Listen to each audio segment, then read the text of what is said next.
Story he liked it. ஆனால் அதுக்கப்புறம் ஏதோ சம்திங் இட் ஹேப்பன், அதெல்லாம் பண்ண முடியல.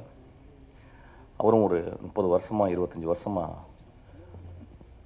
ரொம்ப ஸ்ட்ராங்காக அவர் வந்து ஒரு பெரிய ப்ரொட்டாகனிஸ்ட், ஒரு பெரிய ஹீரோ அவர் வந்து இப்போ நம்ம அவர் படங்கள் நம்ம வந்து இங்கேயும் பார்க்க போகிறோம். இப்போ வந்து ஒரு படம் வந்து இப்போ வந்து இந்தியா வந்து ஒரு மாநிலமாக ஆயிடுது கிட்டத்தட்ட சினிமா பொறுத்தில். யார் வேணால் எங்கேருந்து வேணாலும் அவங்க வந்து ஏற்றுக்கொள்ளப்படுகிறார்கள். அப்படி தான் இருக்கணும் ஆக்சுவலி. இப்போ வந்து ஒரு ஹீரோ எங்கள் ஏரியா ஹீரோ அப்படிலாம் கிடையாது. இப்போ வந்து இது வந்து ஒரு கலையாக மட்டுமே சினிமா பார்க்கப்படுகிறது. ஸோ இந்த படம் ரொம்ப நல்ல கமர்ஷியலாக கமர்ஷியலாக இருந்துச்சு. எனக்கு அந்த இயக்குனருக்கு வந்து நான் வாழ்த்துக்களை சொல்கிறேன். There are many kinds of film. Fassbender எடுக்கிறது ஒரு ஃபிலிம், பெல்லாட்டர் எடுக்கிற ஒரு ஃபிலிம், குரசவா ஒரு ஃபிலிம் எடுக்கிறாரு, பிரசான் ஒரு ஃபிலிம் எடுக்கிறாரு, பொலான்ஸ்கி ஒரு ஃபிலிம் எடுக்கிறாரு, நோலன் ஒரு டிஃப்ரெண்ட் கைண்ட் ஆஃப் எடுக்கிறாரு. நிறைய ஃபிலிம் மேக்கர்ஸ் இங்கே நம்ம இந்தியாவை பார்த்தோம்னா ஷியாம் பெனகல்லேருந்து ஆரம்பிச்சுன்னா வெற்றிமாறன்லேருந்து இன்றைக்கி ராம்லேருந்து தியாகராஜன், குமார் ராஜா, இன்றைக்கி மிகப்பெரிய வெற்றி படங்களை கொடுத்த டேரக்டர்ஸ் எல்லாமே. இதுதான் ரைட் ஃபிலிம் அப்படின்றது கிடையாது.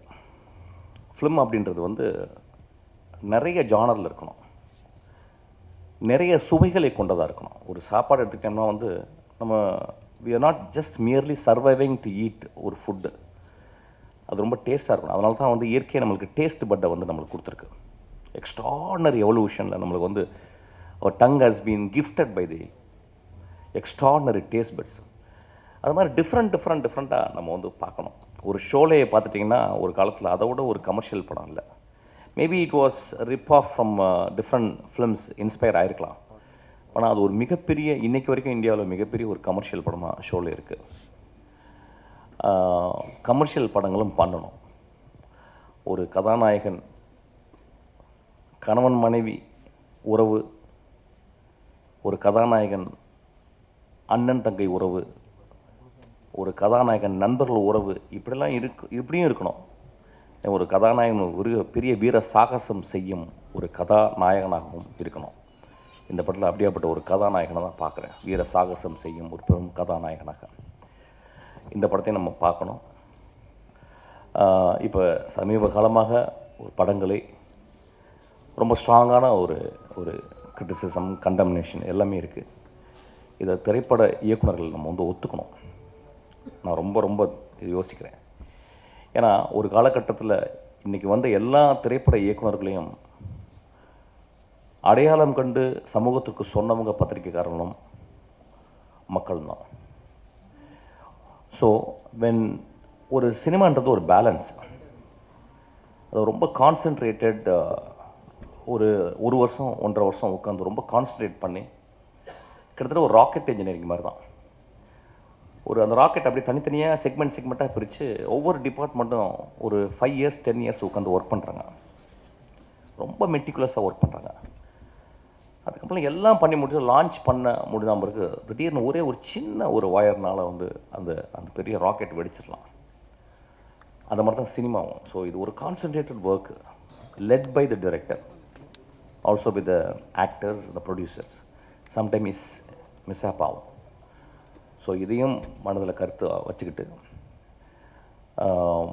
நம்ம புரிஞ்சுக்கணும்.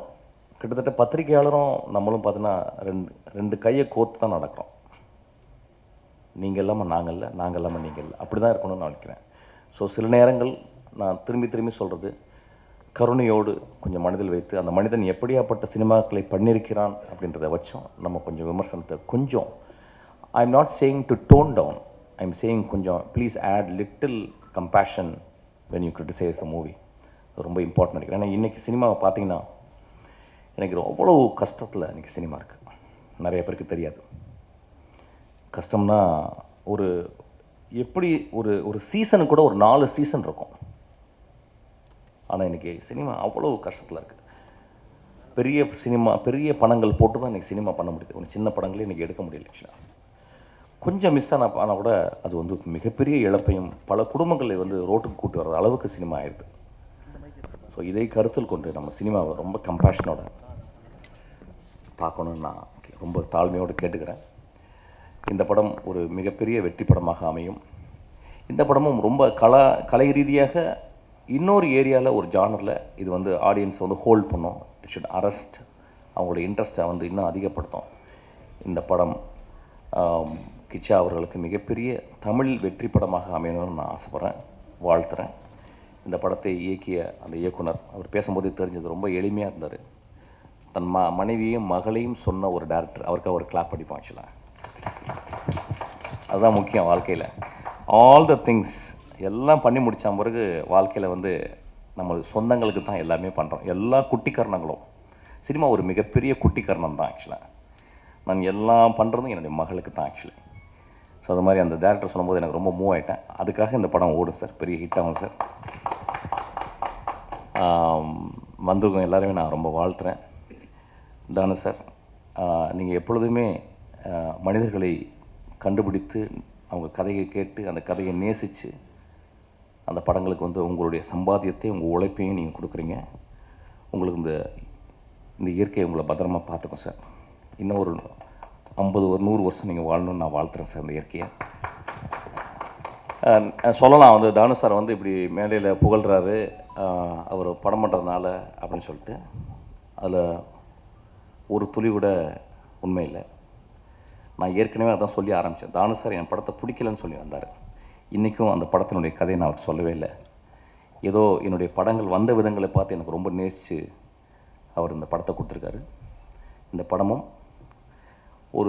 ஐ don't say it's a great film, it's a very humble film, very form wise நான் நிறைய விஷயங்கள் ட்ரை பண்ணியிருக்கேன். அதுக்காக எனக்கு அவ்வளோ ஒரு நாள் கூட எனக்கு வந்து அவர் சளைக்காமல் நான் கேட்ட பணத்தையும் நான் கேட்ட டெக்னீஷியனையும் அவர் கொடுத்துக்கிட்டே இருக்கார். ஆக்சுவலாக I feel very proud to work under Thanu sir. நான் எப்பொழுதுமே நீங்கள் கூப்பிடும்போதும் உங்களுக்காக நான் படம் பண்ணுவேன் சார். என்ன ஒர்க் நீங்கள் கேட்டாலும் நான் உங்கள் ஆஃபீஸில் வந்து நான் பண்ணுவேன் சார். Thank you so much.